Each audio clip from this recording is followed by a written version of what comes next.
julle, baie welkom by ons volgende sessie van kleingroepmateriaal. Ons sluit vandag af met ons sessie of ons gedeelte rondom dapper gebede en van ons volgende sessie af gaan ons bietjie in 'n ander stuk van gebed indelf.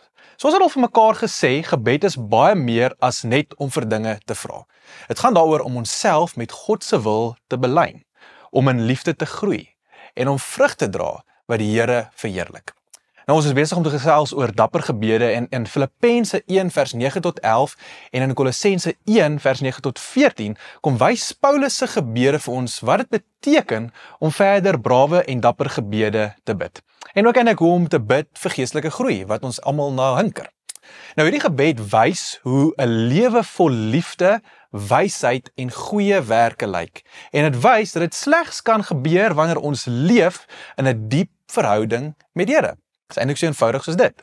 So ons gaan sommer indelf in die eerste teksgedeelte en dan gaan ons 'n bietjie daaroor gesels en dan gaan ek vir julle 'n paar vrae gee om oor te dink. Die eerste enetjie is Filippense 1 vers 9 tot 11. Hoor bietjie hoe bid Paulus hierso. Ook bid ek dat julle liefde al hoe meer sal toeneem in begrip en fyn aanvoeling, sodat julle die dinge sal kan onderskei waarop dit werklik aankom. Dan sal julle op die dag wanneer Christus kom, onberispelik en sonder blaam wees. En deur Jesus Christus sal julle geheel en al in die regte verhouding met God wees, tot sy lof en eer. Die Messiesvertaling sê dit ook vir my baie mooi, hoor 'n bietjie hoe gaan dit. So this is my prayer, that your love will flourish, and that you will not only love much, but well. Learn to love appropriately. You need to use your head and test your feelings so that your love is sincere and intelligent and not sentimental gush. Live a lover's life, circumspect and exemplary, a life Jesus will be proud of, bountiful in fruits from the soul, making Jesus Christ attractive to all, getting everyone involved in the glory and the praise of God. Paulus bid hier dat gelowiges in liefde, kennis en onderskeidingsvermoë sal groei, sodat hulle suiwer en onberispelik kan lewe, gevul met die vrug van die Gees. 'n lewe wat Jesus aantreklik maak, verander as gevolg van die voorbeeld wat jy leef en stel. So pos om 'n bietjie hier by eerste vraag en staan by hierdie teksgedeelte stil. En sê 'n bietjie, deel bietjie met mekaar, wanneer laas het jy gebid vir jouself, vir jou man of jou vrou, vir jou kinders, jou kleingroep, dat hulle in liefde sal toeneem, dat hulle sal groei en verdiep in begrip en fyn aanvoeling, sodat hulle sal weet hoe hulle regtig moet leef. Wanneer laas het jy gebid dat die Here jou sal lei om 'n lewe te leef wat vrug dra? Chat 'n bietjie hieroor en dan gaan ons na ons volgende teksgedeelte toe.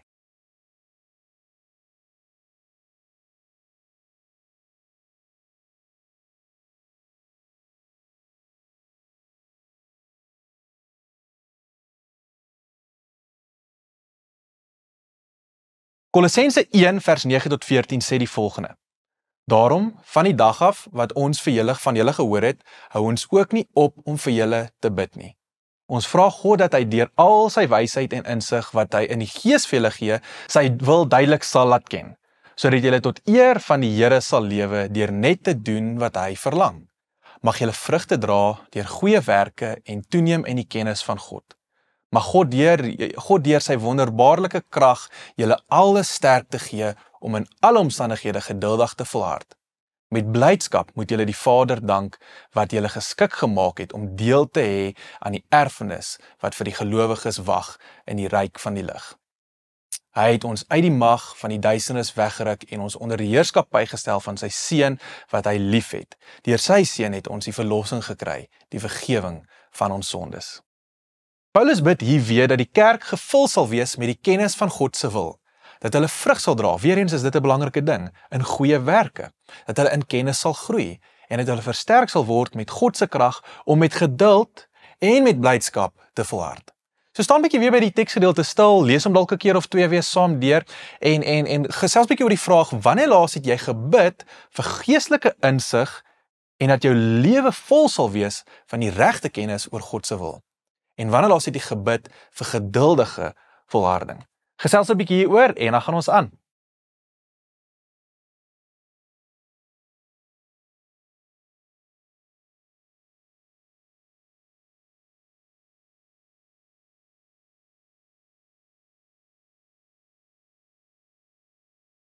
Kom ons gesels 'n bietjie oor brawe gebed. Wat is dit? Brawe gebed gaan nie oor gemak of veiligheid of persoonlike sukses nie, maar dit gaan daaroor om vir God te kan vra om ons te vorm in wie hy wil hê ons moet wees. Hoekom? Want dit verg dapperheid om vir groei te vra. Want groei kom dikwels deur uitdagings en swaar tye.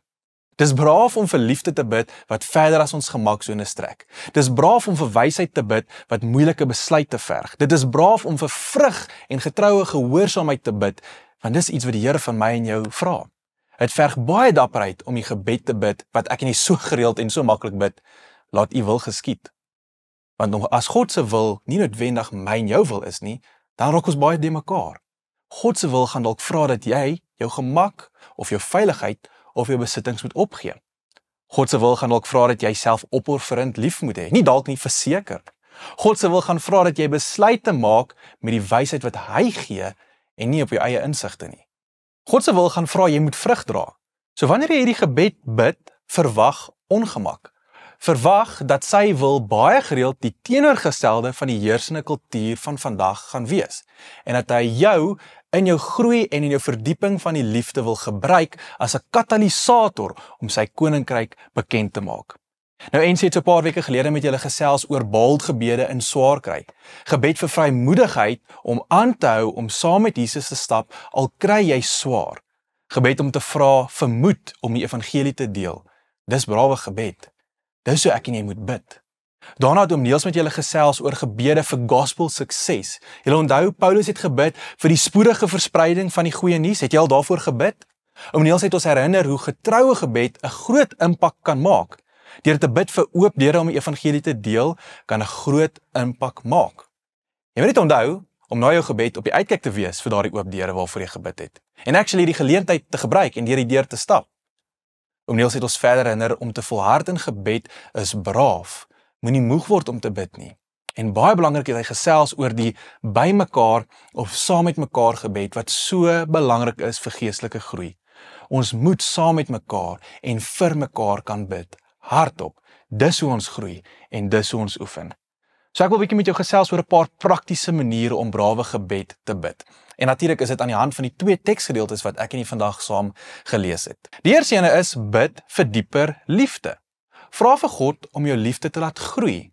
Nie net vir jou vriende en jou familie nie, maar ook vir die wat jou uitdaag, die wat jou frustreer en die wat anders as jy is. Onthou, liefde is nie passief nie. Dit verg moed om te vergewe. Dit verg moed om te dien en om ander bo jouself te stel. Hierdie gebed gaan hartsverandering en transformasie bring. En die vraag is jy gereed daarvoor, voor jy dit bid? Die tweede ene is, bid vir geestelike wysheid. In plaas daarvan om net vir antwoorde te vra, bid vir begrip en insig. Die kennis van God se wil ontvou dikwels in ons lewe na mate ons stap vir stap in gehoorsaamheid wandel deur wyse besluite te maak, wat eerstens die koninkryk van God in gedagte het bo my eie menslike behoeftes en begeertes. Die derde ene, bid vir vrug. Vra vir God om vrug in jou lewe te produseer. En jy ken dit, vriendelikheid, vrygewigheid, geduld, goeie werke wat ander seën, wat sy karakter weerspieël. Wat jy ook hier moet onthou is dis ook 'n countercultural gebed. Want die kultuur dien presies die teenoorgestelde. Dink 'n bietjie diep saam met my hieroor. Die vrug van die Gees versus die vrug van die heersende kultuur. Kom ons gaan sommer deur al 9, nê? Die vrug van die Gees is liefde. Die vrug van die samelewing is die samelewing bevorder selfsug, haat en voorwaardelike liefde. Vrug van die Gees is blydskap of vreugde, maar mense leef in angs, depressie en materiële ontevredenheid. Die vrug van die Gees is vrede, maar die wêreld floreer op konflik, verdeeldheid en aanhoudend besig wees. Vrug van die Gees is geduld, maar mense is al hoe meer ongeduldig en hulle soek instant gratification. Vrug van die Gees is vriendelikheid, maar die vrug van die samelewing op hierdie oomblik, die heersende samelewing is hardheid, wreedheid en 'n cancel culture wat eintlik alle interaksies oorheers.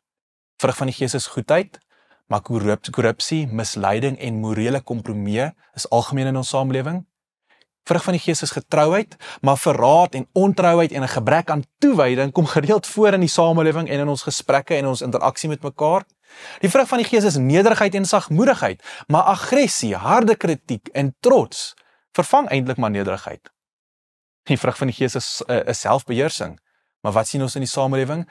impulsiwiteit, verslawing en oormatige selfbevrediging is volop.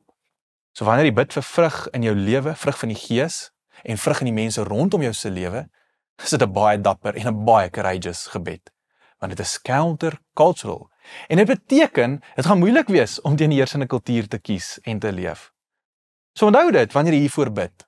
Dit gaan ekstreme transformasie verg. Maar doen dit, want dit is wat die Here van my en jou vra. En die vierde ene is, bid vir krag om te volhard. Om te groei vat tyd, en dit behels dikwels swaar kry. Vra vir God vir die uithou vermoë en geduld om getrou te bly, om getrou te bid, selfs wanneer dit moeilik is, selfs wanneer jy nie lus is nie, selfs wanneer jy voel, jy weet nie eens hoe om dit te doen nie. So in die hand van hierdie het ek sommer 4 lekker discussion vrae wat julle self mee kan besig hou vir die volgende tyd, tot ons gaan saam afsluit. En hierso is die vraag. Die eerste 2 is 'n bietjie meer algemeen en die derde en die vierde ene is 'n bietjie meer persoonlik. So die eerste vraag is, op watter manier het jy al gesien hoe God gebede vir geestelike groei in jou lewe beantwoord?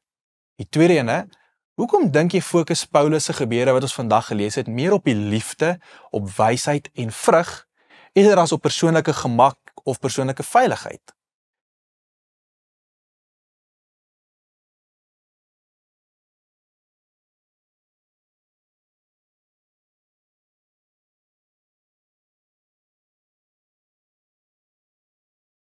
Die derde vraag, wat is een area waarin jy meer brawe gebede moet bid? Is dit dalk in die groei van liefde, kennis of om vrug te dra? En dan slat ons om huis toe met die vierde ene.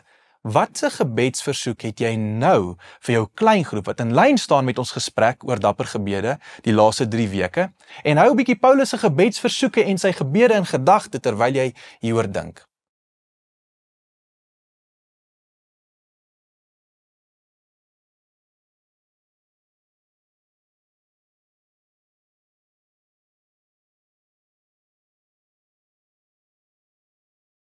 Dapper gebed verander ons. Dit verdiep ons liefde. Dit slyp ons onderskeidingsvermoë en vul ons lewens met vrug wat blywend is, wat transformerend is. So terwyl ons God se wil saam soek, mag ons die moed hê om vir sy verfynde werk in my en jou te bid, met die vertroue dat hy die goeie werk wat hy in ons begin het, en tyd sal voltooi. Die volgende materiaal gaan eers op YouTube wees teen die 11de April, so gebruik die volgende 2 weke om lekker saam te social, om hierdie gebed in te oefen, om dapper gebede in te oefen, en gebruik sommer die volgende 2 weke om bietjie by julle Maak 'n Verskil projek te gaan kuier en daar te gaan dien, en dapper gebede vir hulle te gaan bid. So sluit sommer nou hier af, met dapper gebede vir mekaar, en dan sien ons mekaar weer na die skoolvakansie. Blessings, tot volgende keer. Totsiens.